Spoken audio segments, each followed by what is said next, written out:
Hello दोस्तों, स्वागत है आपका अपने YouTube चैनल A1 स्टडी पे। दोस्तों, कैसे हैं आप लोग? बताइए जल्दी जल्दी। हाल समाचार कैसा है आप लोग का? सब ठीक है? स्वस्थ है? मस्त है?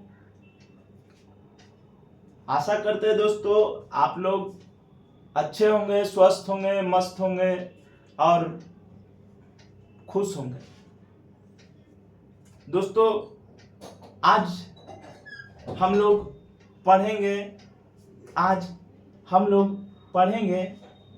भारतीय संविधान के जो जो पहलुओं हैं, जिसमें विभिन्न देशों से लिए गए प्रावधान के बारे में आज हम जानेंगे कि कौन कौन से प्रावधान किस किस देशों से लिए गए हैं।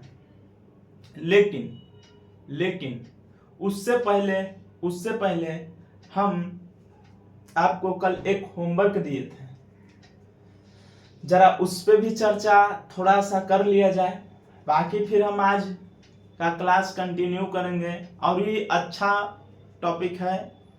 आप देखिएगा, यहाँ से क्वेश्चन पूछते हैं, इसीलिए हम इसी पे वीडियो बना रहे हैं ताकि अभी हॉट टॉपिक को हम करवा रहे हैं, ताकि जहाँ से क्वेश्चन आता है वहीं से पढ़ाया जाए, ताकि जल्दी चीज़ों को कर लिया जाए। दोस्तों, हम आपको कल बोले थे आपको कि जो भी भाई बहन मेरे नहीं किए हैं प्रारूप समिति वाला क्लास, वो जाकर कर लें। तो क्या आपने किया है वो क्लास? अगर किए हैं तो अच्छी बात है, और नहीं किए हैं तो भी अच्छी बात है, लेकिन आप कर लीजिए, जाके आज कर लीजिएगा। दोस्तों, हमको बस इतना जवाब चाहिए कि प्रारूप समिति के अध्यक्ष कौन थे। बस इतना ही आप जवाब दीजिएगा, हम समझ जाएंगे कि आप क्लास किए हैं कि नहीं। फिर आगे का क्लास हम लोग कंटिन्यू करते हैं क्या। और दोस्तों, आज हम पढ़ाने वाले हैं, देखिए, विभिन्न देशों से लिए गए प्रावधानों के बारे में, जिसमें ये सब देश से लिया गया प्रावधान है, कुछ इससे लिया गया है। और यहाँ से दोस्तों विश्वास कीजिए आप, यहाँ से एक प्रश्न पूछता है और निश्चित तौर पर पूछता है, और इससे रिलेटेड करके 2-3 प्रश्न पूछता है। इससे डायरेक्ट पूछेगा तो एक प्रश्न, लेकिन अगर इससे रिलेट करके पूछेगा तो 2 से 3 प्रश्न। हम आपको उस प्रश्न से अवगत करवा सकते हैं कि आपको किस तरह से प्रश्न पूछता है। दोस्तों, सबसे पहले तो आम जिसे प्रश्न पूछता है उस तरीका से हम आपको बता देते हैं कि आम प्रश्न कैसे पूछता है, मतलब छोटा स्तर के एग्जामों में किस तरह से इसमें क्वेश्चन पूछता है। तो क्वेश्चन पूछता है दोस्तों कि मूल अधिकार कौन से देशों से लिए गए प्रावधान है। मूल अधिकार कौन से लिए गए प्रावधानों में से है, कौन से देशों से लिया गया प्रावधान है। तो इसका आंसर आप दे दीजिएगा अमेरिका। लेकिन अगर थोड़ा सा हाई लेवल के एग्जामों में आप जाइएगा तो यही क्वेश्चन को इतना अच्छा से रिप्रेजेंट करेगा आपके पास कि आपको समझ में नहीं आएगा। क्वेश्चन पूछेगा कि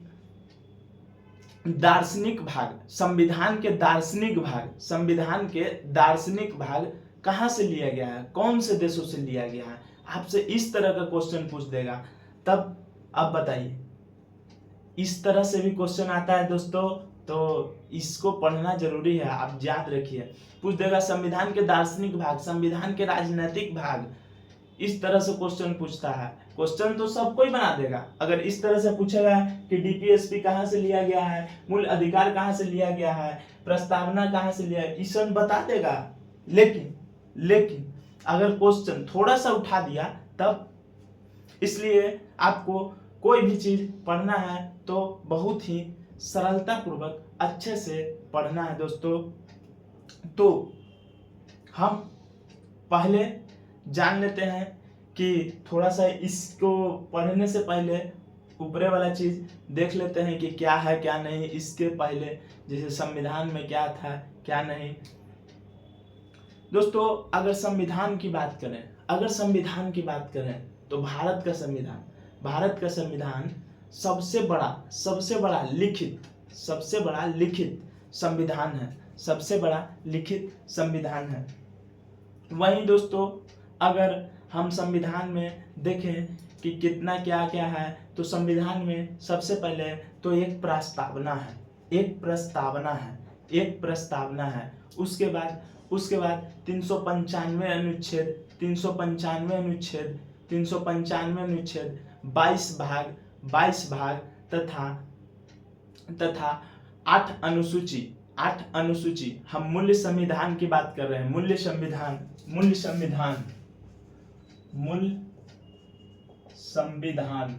संविधान की बात कर रहे हैं दोस्तों। एक प्रस्तावना 395 अनुच्छेद 22 भाग 8 अनुसूची। वहीं अगर हम वर्तमान की बात करें तो वर्तमान में एक प्रस्तावना 460 से भी ज्यादा अनुच्छेद, लेकिन उसको संख्या के तौर पे 395 ही किया जाता है और 25 भाग, लेकिन अगर संख्यात्मक रूप से देखें तो 22 भाग बोला जाता है और 12 अनुसूची, लेकिन इसको 12 अनुसूची को संख्यात्मक के रूप से नहीं 12 अनुसूची ही किया जाता है। जिस तरह हम लिख देते हैं आपको वर्तमान में एक प्रस्तावना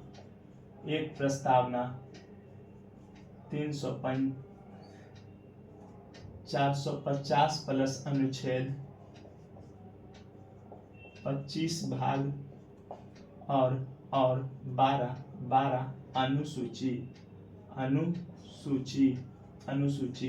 दोस्तों अगर हम बात करें कि पहले तो 8 अनुसूची था, तो फिर 12 किस तरह से हुआ। तो दोस्तों 8वां अनुसूची, 9वां अनुसूची, 10वां अनुसूची, 11वां और 12वां ये सब जोड़ा गया है दोस्तों। अगर हम बात करें कि कब जोड़ा गया है तो 9वां अनुसूची को प्रथम संविधान संशोधन के तहत जोड़ा गया है। वहीं 10वां अनुसूची की बात करें तो यह 52वां संविधान संशोधन के तहत जोड़ा गया है। और 11वां अनुसूची की बात करें तो 73वां संविधान संशोधन, जिसमें पंचायती राज है, 73वां संविधान संशोधन। और वहीं 12वां अनुसूची की बात करें तो 74वां संविधान संशोधन 1992 ईस्वी में जोड़ा गया है, जिसमें नगर पालिका है। इतना आपको याद रखना है दोस्तों,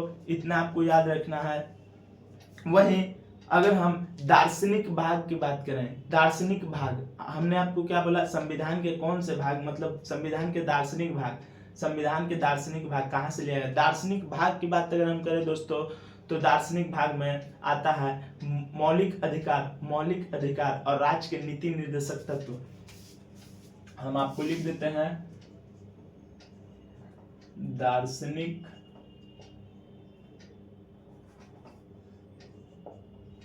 दार्शनिक भाग की बात करें दोस्तों तो दार्शनिक भाग में आता है मौलिक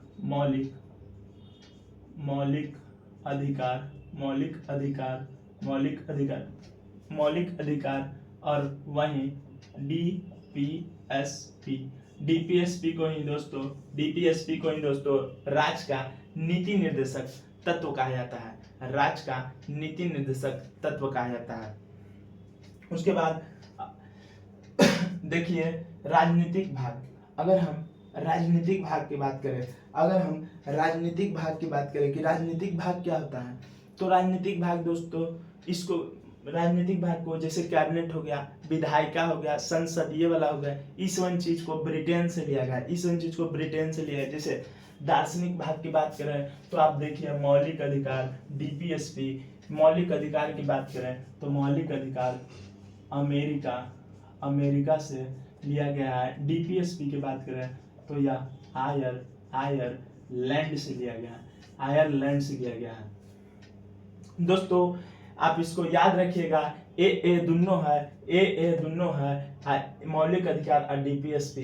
ये क्वेश्चन आ सकता है दोस्तों कि दार्शनिक भाग कहाँ से लिया गया है, तो आप इसको ध्यान रखिएगा। बाकी हम लोग आज के टॉपिक पे आते हैं दोस्तों। बात करें कि हमारे संविधान में कितने देशों से लिया गया है प्रावधान। तो दोस्तों हमारे संविधान में 10 देशों से प्रावधान लिया गया है, 10 देशों से प्रावधान लिया गया है, जिसमें ब्रिटेन हो गया, अमेरिका हो गया, ऑस्ट्रेलिया हो गया, आयरलैंड हो गया, जर्मनी हो गया, रूस हो गया, कनाडा हो गया। ऐसे तमाम 10 देशों हैं जिससे भारत का संविधान में अथी लिया गया है। उन्हीं के बारे में आज हम चर्चा करने वाले हैं। जिस तरह अगर हम ब्रिटेन की बात करें दोस्तों, तो ब्रिटेन से क्या क्या लिया गया है। देखिए दोस्तों और भी बहुत सारा चीज लिया गया है, लेकिन हम वो चीज लेके आए हैं जो एग्जाम के व्यू से महत्वपूर्ण है, जो मतलब एक बार कहीं ना कहीं पूछा है, इसी चीज को यहाँ पे लिखा हुआ है। जैसे ब्रिटेन में और भी एक आध दो चीज है, उसको हम स्किप कर दिए हैं और बाकी सबको हम लिख दिए हैं। जैसे ब्रिटेन की अगर हम बात करें दोस्तों, ब्रिटेन की बात करें तो यहाँ से संसदीय शासन प्रणाली लिया गया है, एकल नागरिकता लिया गया है, first past the post system लिया गया है और मंत्रिमंडल प्रणाली। दोस्तों अगर हम first past the post system की बात करें, आपको थोड़ा सा और सरल बना देते हैं, इसकी वर्ड को बना देते हैं। First past the post system मतलब चुनाव की प्रक्रिया जानते हैं दोस्तों, चुनाव तो जानते होंगे। चुनाव में सबसे ज्यादा जो मत लाता है ना, जिस तरह बाढ़ वाला चुनाव आप देखे होंगे, बाढ़ के चुनाव में सबसे ज्यादा कौन लाया वोट, तब उसको जिता दिया जाता है। इसी तरह जैसे हम लोग की तरफ एगो बाढ़ में होता था दोस्तों, जो हम लोग में एगो भैया हैं उधर, वही लड़ते थे, मतलब लड़े भी हैं, राकेश उनका नाम था, वो लड़े थे, वो जीत गए। तो वो कैसे जीते? First past the post system के आधार पर वो जीते। सबसे ज्यादा मत में उनको वोट में आया था, मतलब वो वार्ड में सबसे ज्यादा उनका मत आया था, तब वो जीत गए। बहुत सारे लोग जीता था, ऐसा बात नहीं है, लेकिन वो सबसे ज्यादा लाए थे, तो सबसे ज्यादा लाए इसीलिए वो जीत गए।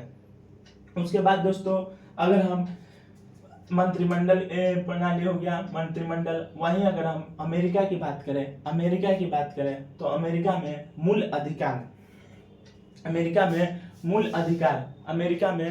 अधिकार, न्यायिक पुनरावलोकन, संविधान की सर्वोच्चता, राष्ट्रपति पर महाभियोग की प्रक्रिया, इसको थोड़ा सा ध्यान रखिएगा दोस्तों, ये बहुत ही इंपॉर्टेंट चीज है। हम इसको और आगे आपको विस्तार से बताएंगे, लेकिन अभी हमारा टॉपिक वो नहीं है, नहीं तो अगर इसमें हम घुस गए तो बहुत देरी लग जाएगा। इसीलिए हम सोच रहे हैं कि अभी इसी को खाली बताया जाए। ऐसे हम थोड़ा थोड़ा आपको सब चीज आपको बता देंगे जहां जहां लगेगा हमको। ऐसे आपको हम बता देते हैं कि राष्ट्रपति की महाभियोग की प्रक्रिया एक अर्ध न्यायिक प्रक्रिया कहलाती है। क्यों कहलाती है? जैसे देखिए अर्धन्यायिक प्रक्रिया क्यों कहलाती है दोस्तों? इसलिए कहलाती है कि इनके चुनाव में जो लोग भाग लेते हैं वो इनको हटावे में भाग नहीं लेते हैं। मतलब हम कोई आदमी के लाए हैं, अपने मन से लाए हैं, लेकिन हटाएगा कोई आवे, इसीलिए इनकी महाभियोग की प्रक्रिया को अर्धन्यायिक प्रक्रिया बोला जाता है। आगे सुप्रीम कोर्ट और हाई कोर्ट के न्यायाधीश के पद से हटाना, सुप्रीम कोर्ट और हाई कोर्ट के न्यायाधीश के पद से हटाना। दूसरा प्रस्तावना का विचार, इसको थोड़ा ध्यान में रखिएगा दोस्तों। प्रस्तावना का विचार की बात बोले तो ये बहुत लुप्त चीज रहता है। मतलब कहने का मतलब ये क्वेश्चन एसएससी में पूछा गया है दोस्तों, एसएससी में पूछा गया है प्रस्तावना के विचार। उसके बाद अगर हम उपराष्ट्रपति की बात करें, उपराष्ट्रपति का पद है यहाँ पे, उपराष्ट्रपति का पद है। उपराष्ट्रपति राष्ट्रपति के कार्यवाहक, अगर राष्ट्रपति नहीं रहता है तो उपराष्ट्रपति कार्यवाहक के रूप में काम करता है। मतलब संविधान का दूसरा सर्वोच्च पद होता है उपराष्ट्रपति। वरीयता क्रम आपको अगर हम पढ़ाएंगे आगे की क्लासों में वरीयता क्रम, तो आपको पता चल जाएगा कि कौन सबसे ऊपर, फिर नीचे कौन है। इसी तरीके से हम बता रहे हैं कि राष्ट्रपति सबसे पहला पद है और उपराष्ट्रपति दूसरा पद है, वरीयता क्रम में। उसके बाद दोस्तों अगर हम डीपीएसपी की बात करें, आयरलैंड से लिया गया है। डीपीएसपी क्या होता है? डीपीएसपी दोस्तों, डीपीएसपी इसका मतलब होता है राज्य के नीति निर्देशक तत्व, राज्य के नीति निर्देशक तत्व। वहीं अगर आयरलैंड से एक और प्रावधान की बात करें तो देखिए, राज्यसभा में 12 सदस्यों को मनोनीत, राज्यसभा में 12 सदस्यों को मनोनीत। मतलब कौन मनोनीत? मतलब दोस्तों राज्यसभा में मनोनीत करने का अधिकार 12 सदस्यों को राष्ट्रपति को होता है। क्या ऐसे ही कर देंगे किसी को भी राष्ट्रपति? नहीं, ऐसा बात नहीं है कि जगरा मन तेगरा कर देंगे। नहीं, राष्ट्रपति भी देखेंगे कि साहित्य, कला, विज्ञान, समाज सेवा के क्षेत्र में जो लोग रहता है उसी लोगों में से, मतलब इन क्षेत्रों में से 12 आदमियों में मतलब सर्वश्रेष्ठ रहता है, वो 12 लोगों को वहां से उठाते हैं और राज्यसभा में मनोनीत करते हैं। ये क्वेश्चन यहाँ से पूछता है दोस्तों, इसको याद रखिएगा। राज्यसभा में 12 सदस्यों को मनोनीत, राज्यसभा में 12 सदस्यों को मनोनीत राष्ट्रपति के द्वारा किया जाता है। दोस्तों अगर हम कनाडा की बात करें तो कनाडा में राज्यपाल की नियुक्ति, देखिए राज्यपाल की नियुक्ति अवशिष्ट शक्तियां केंद्र के पास, शक्ति का विभाजन केंद्र के पास कनाडा में है। दोस्तों कनाडा में एक चीज आप याद रखिएगा, आपको से गलती नहीं होगा, 99% आपको जहां केंद्र राज्य ये सब मिलेगा ना, कनाडा मारिएगा। जहां भी मिलेगा कनाडा मारिएगा, नो टेंशन। विभाजन, केंद्र, राज्य, ईयू जैसे मिलेगा ना, कनाडा मार के निकल जाइएगा, गलती नहीं होगा। उसके बाद आइए अगर हम जर्मनी की बात करें दोस्तों, जर्मनी की बात करें तो आपातकाल के दौरान मूल अधिकार का निलंबन, जिस तरह आपातकाल के दौरान आपातकाल कौन लगाता है? आपातकाल राष्ट्रपति के द्वारा लगता है। आपातकाल 3 प्रकार के होते हैं। अगर हम तो आगे पढ़ाई करेंगे, अगर आप जान रहे हैं तो अभी कमेंट बताइए आपातकाल के कौन होता है, बताइए जल्दी। आपातकाल 3 तरह के होता है। उसके दरमियान मौलिक अधिकार का निलंबन किया जाता है। निलंबन, स्थगित नहीं बोल रहे, निलंबन मतलब कुछ देर के लिए रोक दिया जाता है। लेकिन उसमें भी अपवाद है दोस्तों, उसमें भी अपवाद है। 2 आर्टिकल है जो आपातकाल के दरमियान भी नहीं रुकता है, जैसे 20 और 21, अनुच्छेद 20 और अनुच्छेद 21 नहीं रुकता है। उसके बाद हम इधर आएंगे तो देखेंगे ऑस्ट्रेलिया के बारे में। ऑस्ट्रेलिया से क्या क्या लिया गया है? तो ऑस्ट्रेलिया से दोस्तों संयुक्त अधिवेशन, संवर्ती सूची, पहले संवर्ती सूची है, उसके बाद संयुक्त अधिवेशन राज्यपाल राज्य में भी लगाता है, मतलब बुलाता है, और केंद्र में राष्ट्रपति के द्वारा लाया जाता है। संयुक्त अधिवेशन राष्ट्रपति के द्वारा भी लाया जाता है और राज्यपाल के द्वारा भी। फिर हो गया प्रस्तावना की भाषा। देखिए थोड़ा सा इसको पर नजर डालिएगा, यहाँ है प्रस्तावना की भाषा, और हम यहाँ पे बताए थे आपको प्रस्तावना का विचार और प्रस्तावना की भाषा। अगर आपको प्रस्तावना का भाषा बोलेगा तो आपको ऑस्ट्रेलिया मानना है। यहाँ पे आपको कंफ्यूज नहीं होना दोस्तों, आपको अगर प्रस्तावना की भाषा बोलेगा तो आपको ऑस्ट्रेलिया मानना है। और देखिए अगर प्रस्तावना का विचार बोले तो अमेरिका बोलना है। वहीं वहीं व्यापार वाणिज्य समागमन का अधिकार हमको ऑस्ट्रेलिया से लिया गया है। फिर अगर हम फ्रांस की बात करें दोस्तों, फ्रांस की बात करें तो इसमें स्वतंत्रता समानता बंधुत्व का सिद्धांत लिया गया है। स्वतंत्रता समानता बंधुत्व का सिद्धांत लिया गया है। गणतंत्रात्मक व्यवस्था का प्रावधान फ्रांस से लिया गया है। अगर हम जापान की बात करें तो जापान से विधि द्वारा स्थापित प्रक्रिया।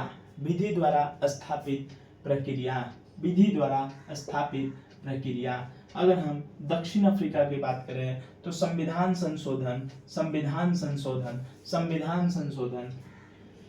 उसके बाद राज्यसभा में सदस्यों का निर्वाचन। दोस्तों थोड़ा देर पहले, चंद मिनट पहले हम आपको बताए हैं कि राज्यसभा में 12 सदस्यों का मनोनयन कहाँ से किया है, ये आपको थोड़ा सा हम पहले बताए हैं, उसको आप कमेंट में बताइए। लेकिन यहाँ देखिए राज्यसभा में सदस्यों का निर्वाचन बोल रहा है, ना कि मनोनयन। राज्यसभा में सदस्यों का निर्वाचन कहाँ से है? दक्षिण अफ्रीका। राज्यसभा में सदस्यों का निर्वाचन दक्षिण अफ्रीका। वहीं अगर राज्यसभा में सदस्यों का मनोनयन बोलेगा तो आयरलैंड आपको जाना है, क्योंकि 12 सदस्यों को राष्ट्रपति आयरलैंड करते हैं। देख लीजिए, ये देखिए, ये यहाँ देखिए है ना। उसके बाद अगर हम रूस की बात करें तो मूल्य कर्तव्य, रूस से मूल्य कर्तव्य। प्रस्तावना में सामाजिक आर्थिक राजनीतिक न्याय, सामाजिक आर्थिक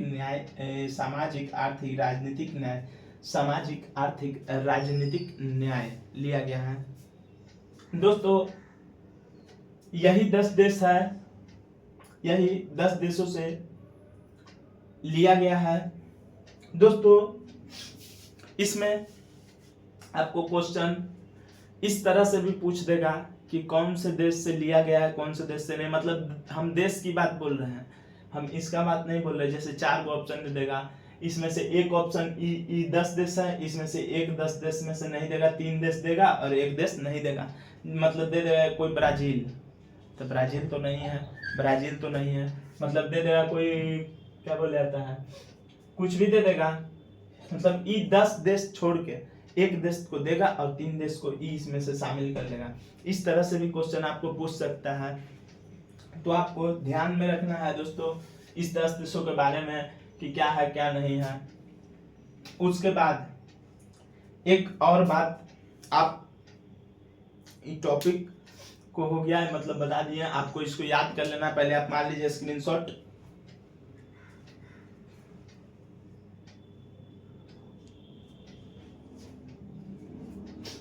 आशा करते हैं दोस्तों मान लिए होंगे आप स्क्रीनशॉट। दोस्तों एक बात सोच रहे थे कि एक सीरीज स्टार्ट किया जाए, जिसमें कोई एक सब्जेक्ट को लिया जाए और उसको 1 महीना में खत्म कर दिया जाए। सोच रहे हैं दोस्तों, आप लोग सहमत होंगे तो कमेंट में लिखिएगा, उसके आगे हम अपना टीम को बोलेंगे, इस पे काम किया जाएगा। दोस्तों उस सीरीज में आपको जो भी subject, history, polity, biology, geography, economics, physics आदि जो सब्जेक्ट आपको लगे वो कमेंट में कीजिए। जिसका ज़्यादा वोटिंग होगा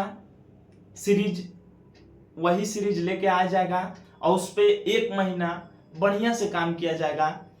और विश्वास कीजिए, और आप विश्वास कीजिए, 29 दिन का सीरीज आपके जीवन में बहुत ही लाभदायक आएगा, बहुत लाभदायक। मतलब 29 सीरीज होगा ना दोस्तों, रामबाण साबित होगा ऐसा नहीं है कि बस बोल रहे हैं, नहीं, वो आप देखिएगा, बहुत फैक्ट आएगा उसमें, बहुत फैक्ट, बहुत सारा बात होगा। आप क्लास कंटिन्यू चलेगा, ऐसा कोई बात नहीं है कि क्लास कंटिन्यू, डेली सीरीज चलेगा। दूसरा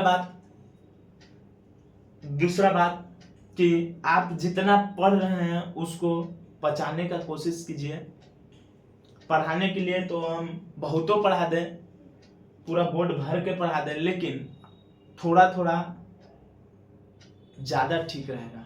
इसीलिए हम बोल रहे हैं कि जितना पढ़ाया जा रहा है उसको ज़्यादा से ज़्यादा याद कीजिए दोस्तों, ज़्यादा से ज़्यादा याद कीजिए, बहुत उतना ही फायदा है। More and more time revision, बस इतना जान लीजिए। और बताइए दोस्तों, क्या है क्या नहीं है। और एक बात आपको बताते हैं, जो भी भाई इस चैनल पे नए हैं, वो भाई से नम्र निवेदन है कि जल्दी जल्दी आप चैनल को सब्सक्राइब कीजिए और बेल आइकन को दबाइए, ताकि नए वीडियो आए तो वो आपके पास जल्दी से पहुंच जाए। और बाकी सब जो है, जो शेयर कीजिए वीडियो को जल्दी जल्दी। और यही क्लास है दोस्तों, आप सीरीज के बारे में थोड़ा सा विचार कीजिएगा और उसको आप अवश्य ही कमेंट में लिख के भेजिए आज रात 12 बजे से पहले, ताकि हमको कंफर्म हो जाए, ताकि हम कल से ही सीरीज स्टार्ट कर दें। क्योंकि 2 अगस्त हो जाएगा और इस महीना में अगर हम एक सब्जेक्ट को टारगेट करके चलते हैं तो कहीं ना कहीं फायदेमंद ही साबित होगा दोस्तों। इसीलिए हम बोल रहे हैं, बाकी आप लोग कमेंट में करिए, जैसा राय विचार आएगा काम वैसा ही किया जाएगा दोस्तों। और ठीक है, अब क्या बोले दोस्तों, चलिए फिर मिलते हैं दोस्तों अगले क्लास में। बहुत बहुत धन्यवाद।